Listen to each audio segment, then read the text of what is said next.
Hi everyone, আমি Salman makeup studio academy থেকে শেখ সালমান। তোমরা সবাই কেমন আছো? আশা করি সবাই ভালো আছো।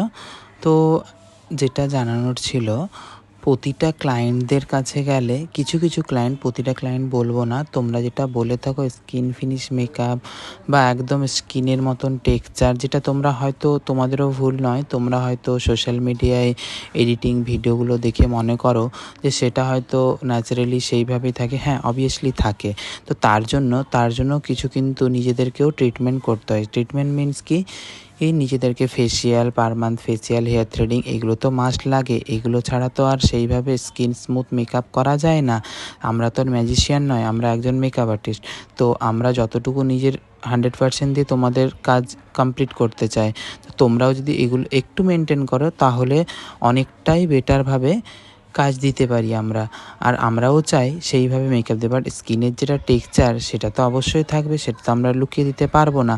তো এটাই জানানোর ছিল প্রত্যেককে। আর তোমরা শুনো আমার এই ক্লায়েন্টের রিভিউটা একটু। ভিডিওটা করলাম। তো নিতাশা, তোমার কেমন লেগেছে একটু জানাও। খুব ভালো লেগেছে সালমান দার কাছে সেজে, পুরো একদম দারুণভাবে আমাকে সাজিয়েছে। তো নিজেকে দেখে মনে হচ্ছে just looking like a wow. তো তোমরা শুনতেই পেলে ও রিভিউ দিল। তো এইভাবে আমি এবার থেকে তোমাদের সামনে প্রতিটা ক্লায়েন্টের বা স্টুডেন্ট এক্সাম বা ডেমনস্ট্রেশনের মিনি ব্লগগুলো তোমাদের সাথে শেয়ার করো। তোমরা এইভাবেই সাপোর্ট করতে থেকো, সাথে থেকো, পাশে থেকো। সবাইকে আবারও জানাই থ্যাংক ইউ।